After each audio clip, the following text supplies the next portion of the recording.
Salut la team, l'histoire commence avec une vieille dame nommée Barb. Après la mort de son mari, elle se lance dans une quête épique pour disperser ses cendres dans le lac dont il lui parlait toujours.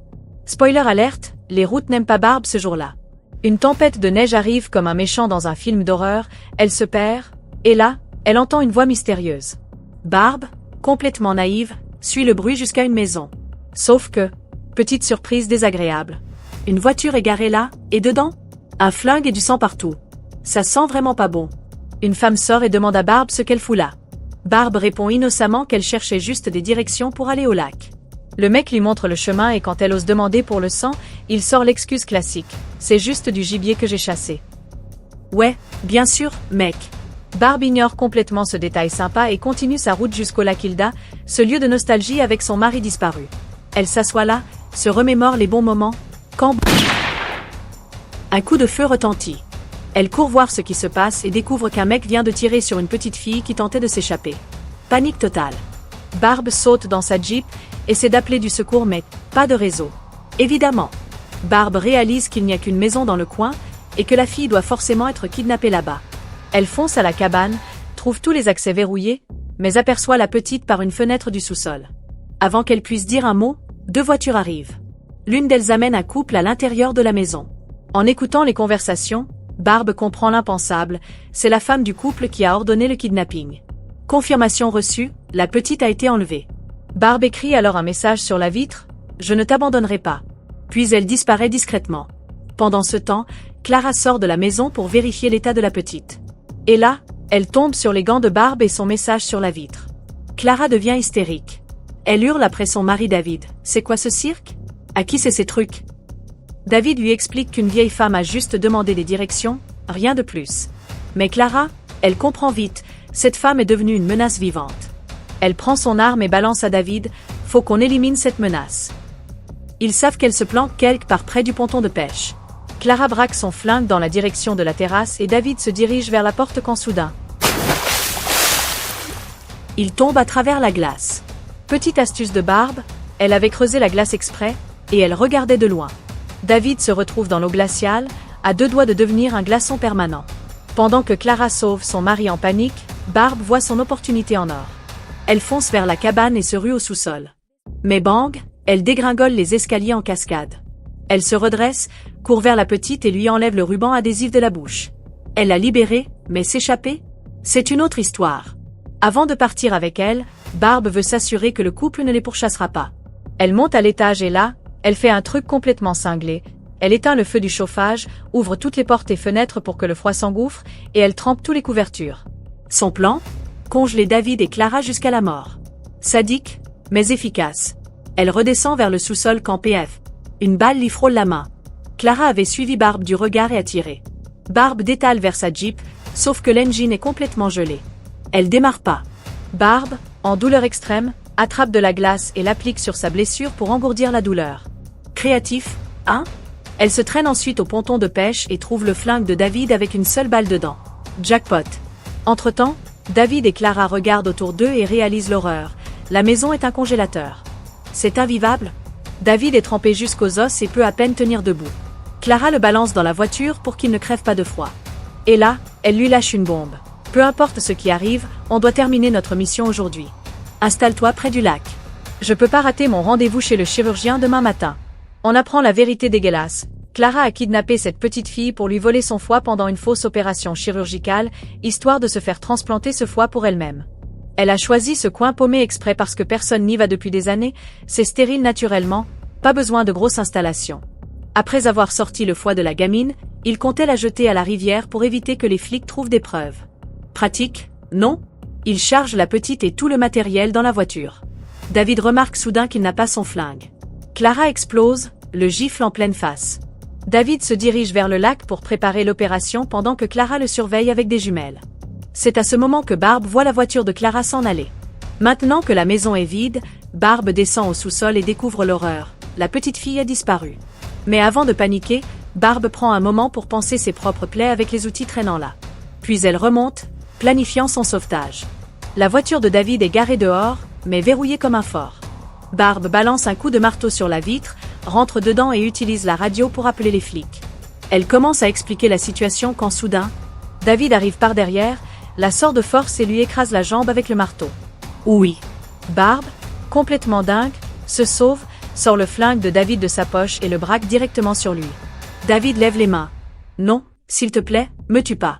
La vérité, c'est que je fais rien de mal. Ma femme me force à tout ça. Et là, il balance des excuses pathétiques. La petite fille a tenté de se suicider plusieurs fois. Les médecins l'ont sauvée, mais elle veut pas vivre. Ma femme est malade, elle a besoin d'une transplantation du foie. C'est pour ça qu'on fait ça. Puis il ajoute, complètement larmoyant, je supporte plus ma femme. Je suis très malade moi aussi et j'ai besoin d'aller à l'hôpital.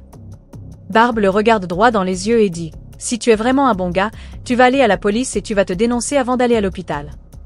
David accepte, genre miraculé, et il lui rend la bague qu'elle avait perdue près du lac. Avant de partir en voiture, il lui donne même des balles supplémentaires pour le flingue. Sympa pour un criminel. Mais David n'arrive pas très loin. Clara le rattrape et force sa voiture à s'arrêter. Elle sort, flingue à la main. Où tu allais? Reste avec moi. David pleure comme un bébé, je suis malade, j'avais besoin d'aide. Clara, furieuse, si tu avais besoin d'aide, tu me l'aurais dit. Où tu allais? David lâche la bombe. Clara, je peux pas te supporter dans ce crime. C'est un crime, Clara. Et tu crois vraiment qu'un chirurgien va te couvrir?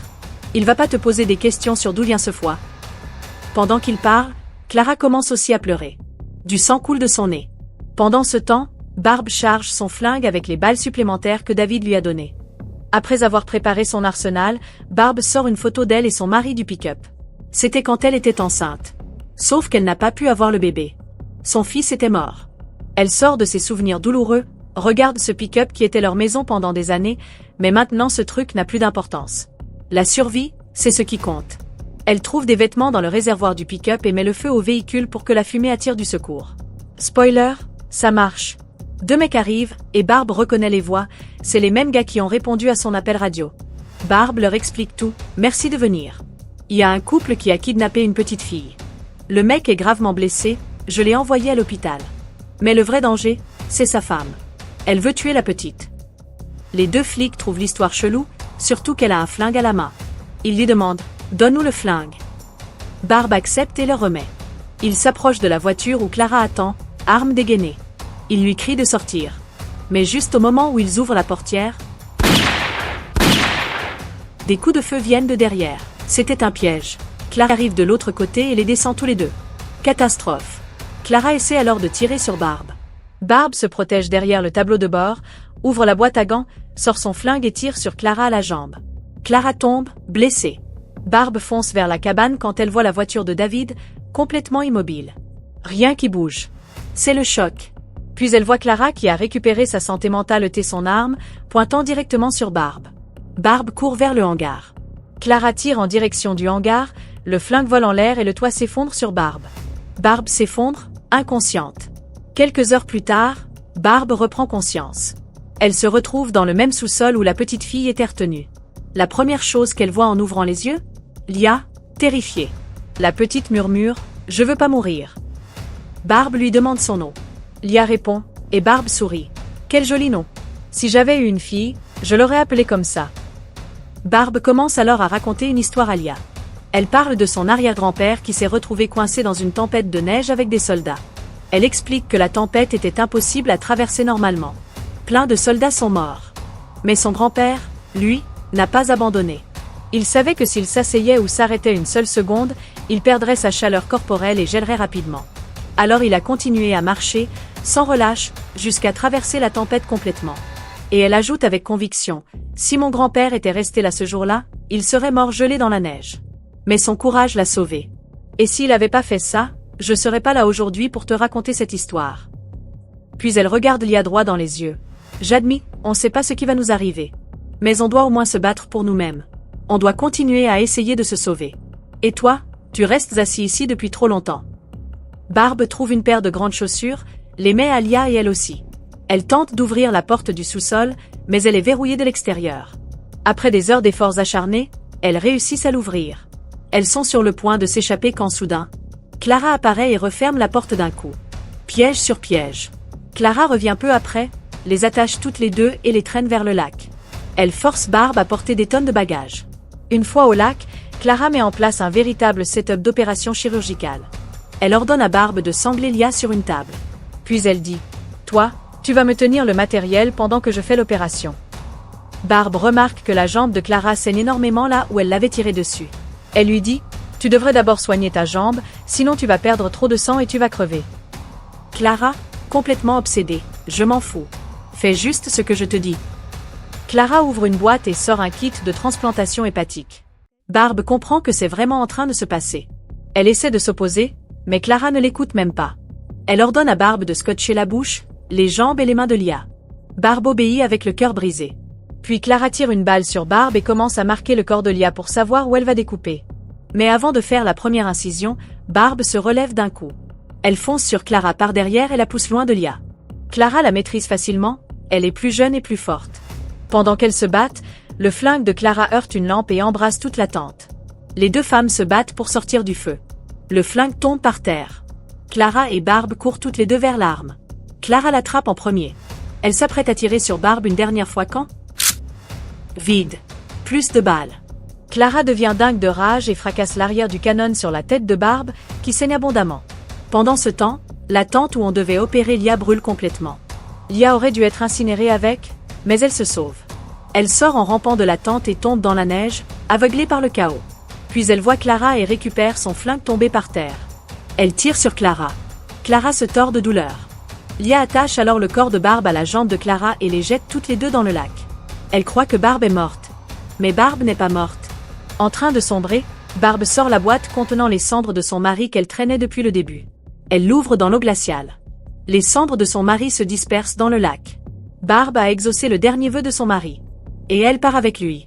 Clara aussi part dans les profondeurs, traînée par Barb.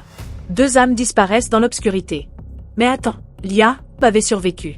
Maintenant, elle doit s'échapper de cette zone dangereuse. Et c'est sur cette note que le film se termine. Merci d'avoir regardé.